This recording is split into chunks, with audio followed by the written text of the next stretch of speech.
করেন, আলেমদের কাছে এই যাকাত মন্ত্রণালয়ের দায়িত্বভার দেওয়া লাগবে, অন্য মানুষের হাতে দেওয়া যাবে না। তা কি করেছিল নেতা? বইয়ের নামে সিম কার্ড কিনে ওর ভিতরে 2500 টাকা ঢুকাইছিল। নেতা চালের বস্তা গোডাউনে মজুত রাখছে, চাল সহ নেতা গ্রেফতার হয়েছে। কথা কন নাকি আপনারা?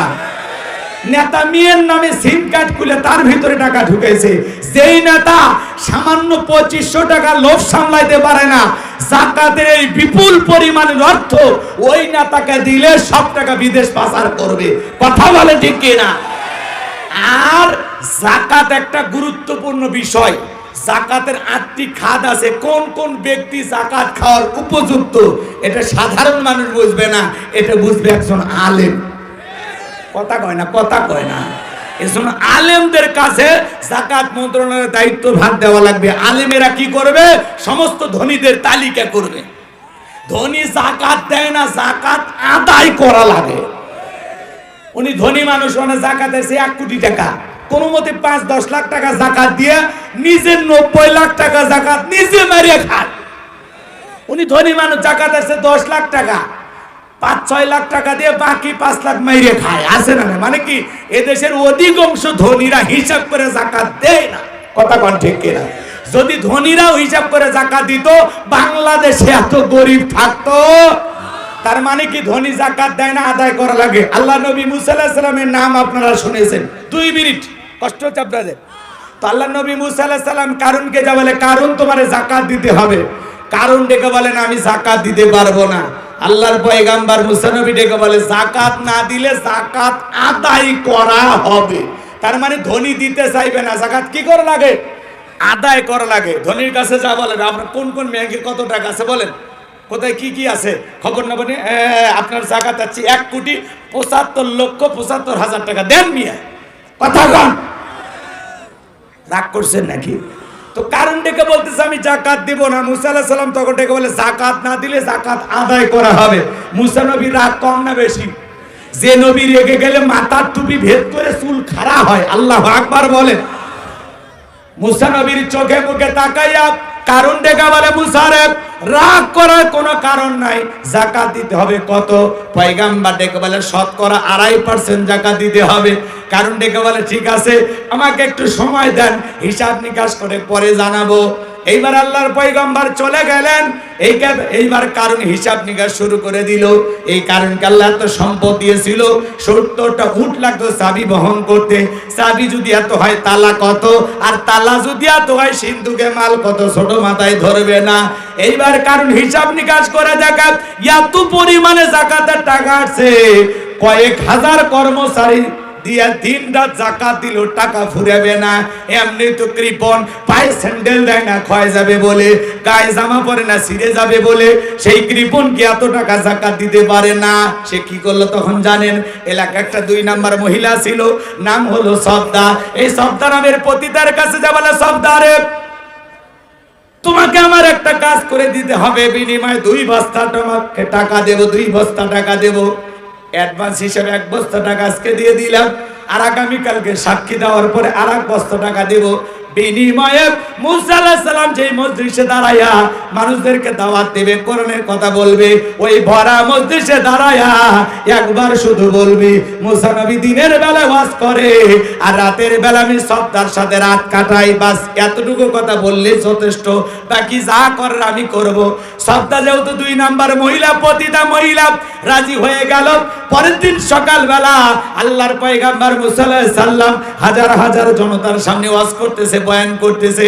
ওই ভরা মজলিসে সবদা নামের পতিতা মুসা নবীর আলোচনা শুই না, তার পাষাণ হৃদয় গইলা চোখ দিয়া পানি ঝরতেছে। বাজান গো আমার, এইবার কারণ ইশারা দিয়ে বলে সবদা তাড়াতাড়ি দাঁড়া, বলে না আর একটু শুনি, বলে না শুনতে দেওয়া যাবে না। 2 জন লোক পাঠায় দিল, তাড়াতাড়ি সবদাকে দাঁড় করায় দাও।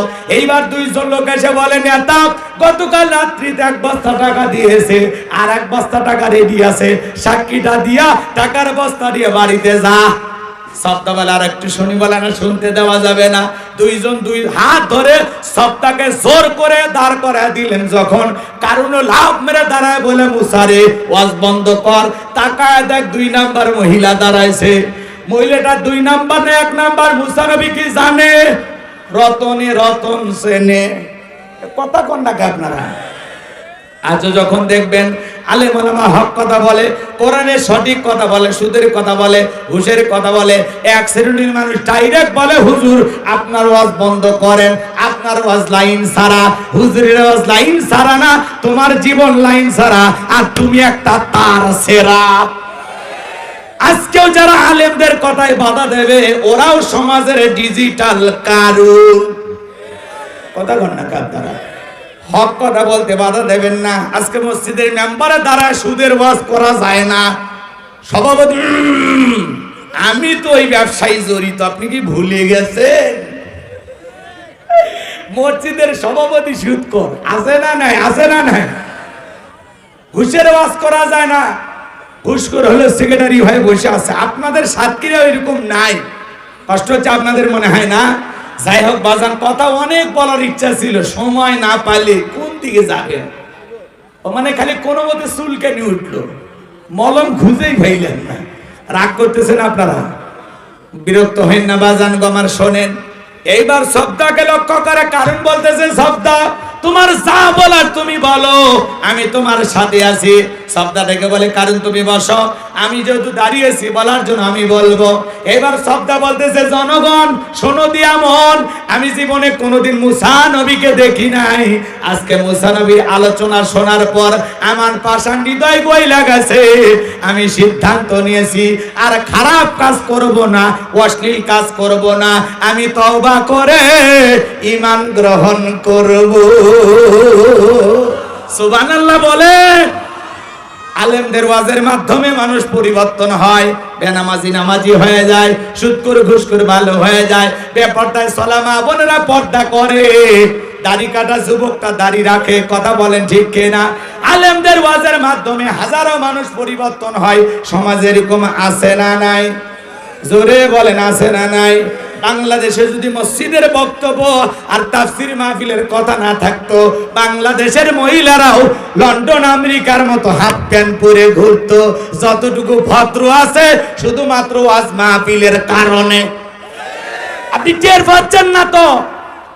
মাঝে মাঝে ঢাকা শহর আর লন্ডনে যাব, ওই যে কক্সবাজার যাবেন, মনে হবে যে আমি লন্ডনে আছি। এই যে প্রচন্ড ঠান্ডা, এত কাপড় আমরা দেই, এই গরমেও দেখবেন মহিলা এমন পাতলা কাপড় পরেছে যা ভাষায় প্রকাশ করা যাবে না। কথা কর না কেন? শরীরের এত গরম।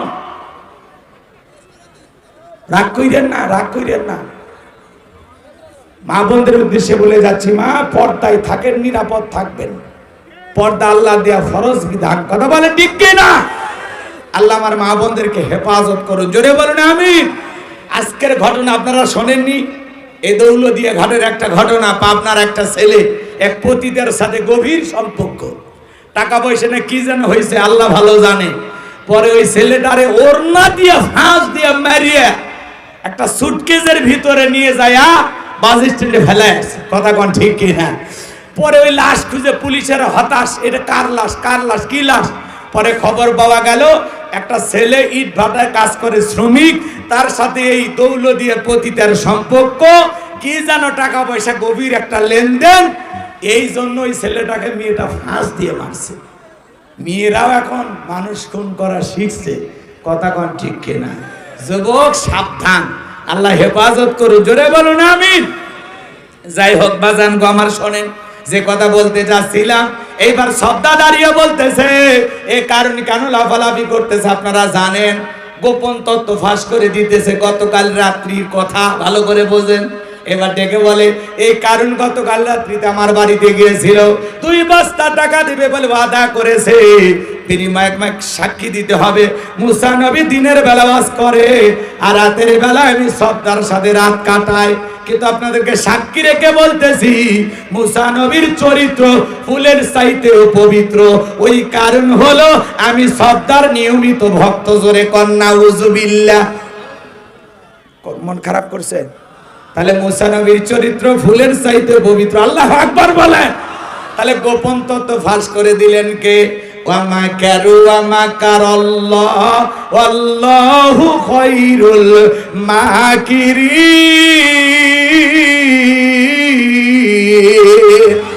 খেলা কার? নিজের গর্তে নিজেই পড়েছে, যে ষড়যন্ত্র করেছে নবীকে ফাঁসানোর জন্য নিজের জালে নিজেই ধরা পড়েছে। কথা বলে ঠিক কিনা? আজও পৃথিবীতে অনেক মানুষ সাক্ষী দিয়ে বলে আলেমেরা নির্দোষ। কথা কোন ঠিক কিনা? বাজান গো, আমার সামনের দিকে যাওয়ার কোনো সুযোগ নাই, আরো কিছু ঘটনা ছিল। 4 নাম্বার হলো ওয়াল্লাযীনা হুম লিফুরুজিহিম হাফিজুন। যুবক রে, 4 নাম্বার গুণাবলী নিজের যৌবনটাকে সংযত রাখা, নিজের যৌবনটাকে হেফাজত করা। মুমিনের যৌবন হোটেলে বিক্রি হবে না, পার্কে বিক্রি হবে না। মুমিন তার যৌবনের সময়টা আল্লাহর ইবাদতে ব্যয় করবে। কথা বলেন ঠিক কিনা? আল্লাহ শিশুকালের হিসাব নেবেন না, নেবেন যৌবনকালের। যৌবনকালে লম্বা সময় নামাজে দাঁড়িয়ে থাকা যায়, লম্বা সময় রুকু সিজদা করা যায়। কথা বলেন না কেন? যৌবনকালে ঠান্ডা পানি দিয়ে ওযু করা যায়। একটা বুড়া চাচা, মুরব্বী চাচা, চাচি গরম পানি করে দিলে চাচার ওযু হয়, গরম পানি না দিলে চাচার ওযু হয় না। আছে না নাই? কিন্তু যুবককে যদি বলা হয় 1000 টাকা দেব, পুকুরে নামে একটা ডুব দাও, কয় টাকা রেডি করেন, কাপড় খুলছি। কথা কোন ঠিক কিনা? কিন্তু মুরব্বী চাচাকে যদি বলেন চাচা 10,000 টাকা দিব, পুকুরে একটা ডুব দিয়ে আসেন, বলে বাবা ওই 10,000 টাকা নেওয়ার জন্য আমি কি পুকুর থেকে পুনরায় উঠে আসতে পারবো?